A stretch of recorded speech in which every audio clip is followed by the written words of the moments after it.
Okay, so we are going to read The Flower Prowler, and it's with Minnie Mouse and Daisy. One spring day, Daisy Duck rang Minnie Mouse's doorbell. "Hi, Minnie," Daisy said. "I brought you some marigolds from my garden." "Daisy, you're a dear," said Minnie. "They'll look perfect with my daffodils." "Definitely," Daisy agreed. "Daffodils are my favorite flower."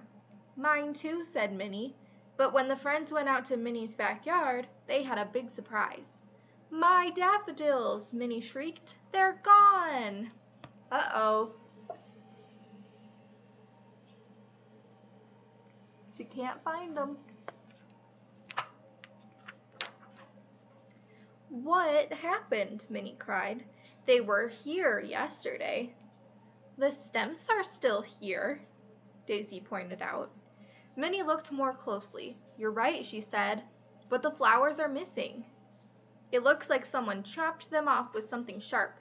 "This is terrible," Daisy said. "It must be a flower prowler. Someone cut them off with some scissors."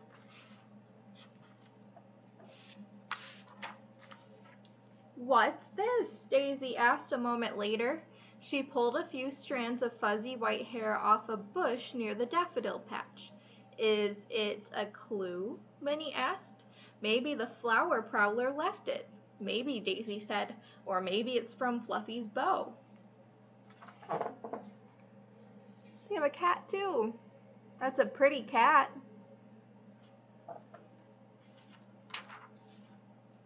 A moment later, Minnie's doorbell rang. Mickey Mouse was standing on the porch. "Hi, Minnie," he said shyly. "I brought you a present." He held out a big bunch of daffodils, and they were tied with a fluffy white ribbon. "Oh, Mickey," Minnie cried. "How could you? You cut down my daffodils." "What do you mean, Minnie?" Mickey exclaimed. "I bought these at Power's flower shop because I know daffodils are your favorite flowers." Minnie smiled. "Really?" she said. She was glad that Mickey wasn't the flower prowler.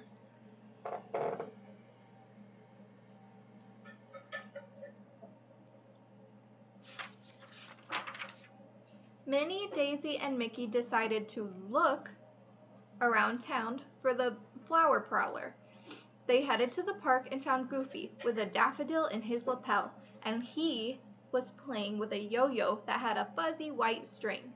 "Gosh, Minnie," Goofy said, "I did not do it. This daffodil came from Power's flower shop. Mr. Power is having a sale on daffodils today." "Really?" said Minnie. "That's quite a coincidence." Daisy nodded. "Maybe we'd better check out Mr. Power's flowers. Right now."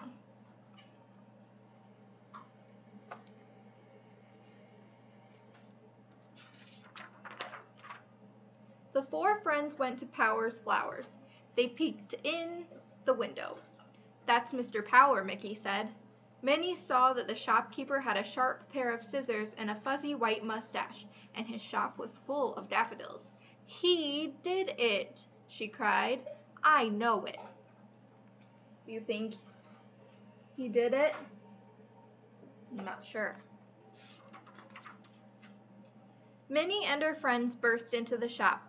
"Where did you get these daffodils?" Minnie asked.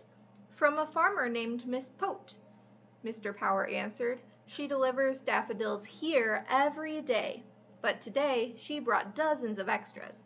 "Aha!" thought Minnie. "Where can we find her?" she asked. Mr. Power pointed. "That-a-way," he said. "You can't miss her. She has fuzzy white hair." Oh, let me show you the picture.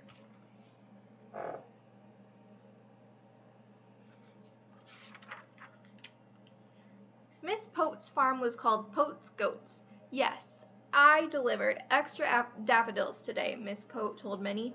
"My favorite goat, Flower, usually eats a lot of them as soon as they bloom, but today she didn't seem very hungry. I wonder why not."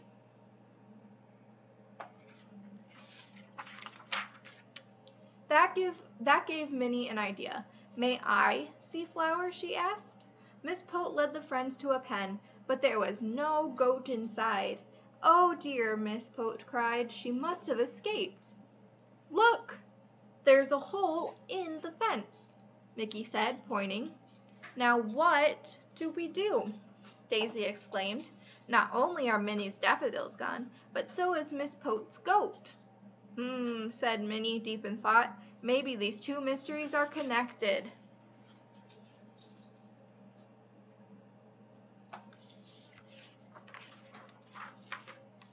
"What do you mean, Minnie?" Daisy asked. "I just figured out who the flower prowler might be," Minnie explained. "It's someone who really likes daffodils. Someone who likes them even more than we do." Daisy held up the fuzzy strands of hair. "Don't forget this," she reminded Minnie. "Isn't it still a clue?" "It sure is," Minnie agreed. "And so is this." She pointed toward a trail of footprints. "Just follow me."